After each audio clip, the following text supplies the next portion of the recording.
মোষের দুধ দুয়াচ্ছে।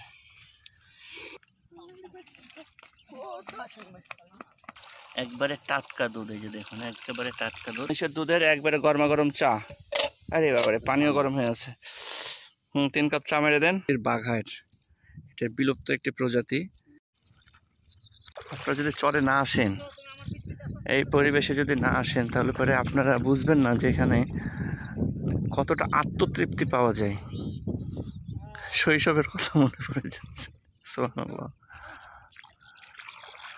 সুবহানাল্লাহ। আমরা ছোট্ট একটা নদী পার হচ্ছি। এই যে একটা বাথান।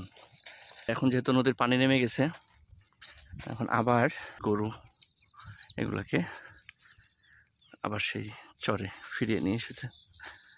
মোষের দুধ দোয়াচ্ছে। কয়টা মহিষের দুধ দেয়?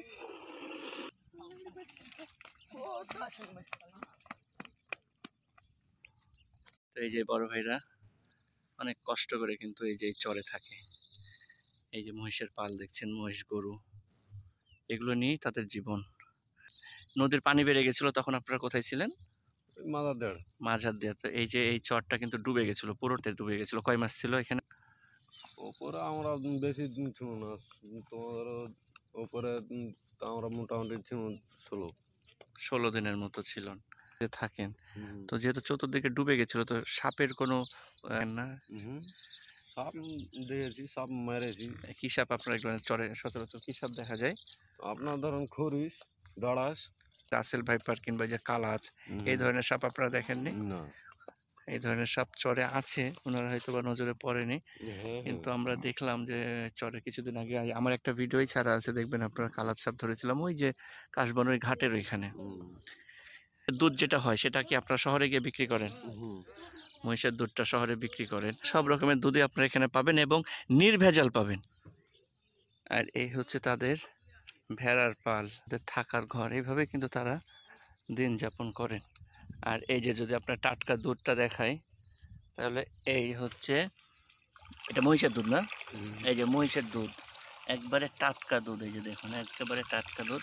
এই দুধটা কিন্তু চলে যাবে শহরে, কিন্তু শহরে যাওয়ার পরে এই দুধটা ভেজাল হয়ে যাবে।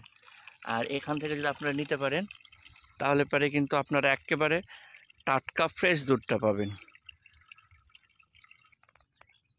আপনার নাম দিষ্টু? আচ্ছা আচ্ছা, ঠিক আছে। কি গো, কলা পাউরুটি? কলা পাউরুটির সঙ্গে আর কি চা আছে? যে মহিষের দুধ, একবারে মহিষের দুধের একবারে গরমা গরম চা। আরে বাবারে পানিও গরম হয়ে আছে। 3 কাপ চা মেরে দেন। বিশাল চর দেখছেন, এখানেই মানুষজন আসে বেড়ানোর জন্য। এটা হচ্ছে মাঝার দিয়ার ঘাট। এটা নৌকাতে যদি ওই পার থেকে আসেন, তাহলে কিন্তু সরাসরি আপনার চর মাঝার দিয়ারে চলে যেতে হবে। তো এই যে আমাদের আরেক মেহমান আমাদের সঙ্গে আছে, তো তার জন্য আমরা কিছু খাবারের ব্যবস্থা। তো এই চরে কুকুরগুলো থাকে, আরো আছে কিছু।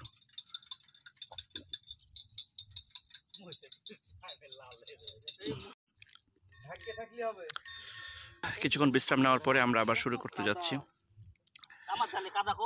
দেখিয়া দুলা ভাইয়ের এবার কি মাছ আসে? দুলা ভাই বলছে যে আমার জালে মাছ আসছে না, আমার জাল চেঞ্জ করে দাও। তো আমরা জালটা চেঞ্জ করে দিলাম।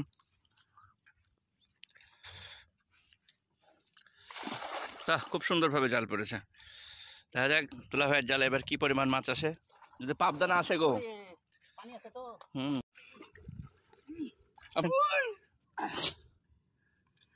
রাম ট্যাংরা ভাই, তো আলহামদুলিল্লাহ আল্লাহ আমাদের খুব সুন্দর মাছ দিয়েছে আল্লাহ।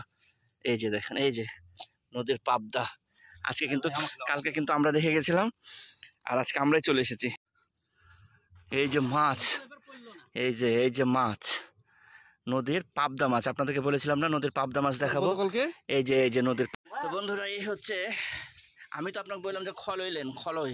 এই যে এটা ইলিশ, আর এই যে পদ্মার ইলিশ, বিশাল বড় একটা সরপতি। ভাই জাহাজগুলো আমরা পেয়েছি। আর এই যে একটা অনেক বড় একটা, কিন্তু এই যে সরপুঁটি, ইলিশ ইলিশ ইলিশ, রূপালী ইলিশ, এই পাবদা, ফাঁসা, চেলি, ভোলা, চিংড়ি, এখানে পেয়েছি আমরা একটা পাঙ্গাসের বাচ্চা, এটা দূরে রাখছো। তারপরে পেয়েছি এই যে ঘেরা মাছ, নাগর বাচ্চা, খারুয়া। এরপরে পেয়েছি আমরা হচ্ছে এই যে দেখছেন তো ট্যাংরা, বিশাল বড় ট্যাংরা পাইছি। আর সবচেয়ে মজাদার মাছ কিন্তু এই যে পাবদা মাছ, পাবদা মাছ পাইছি। তো মোটামুটি খারাপ মাছ আমরা পাইনি, আলহামদুলিল্লাহ আমরা যথেষ্ট ভালো মাছ পাইছি। এই যে মাছ।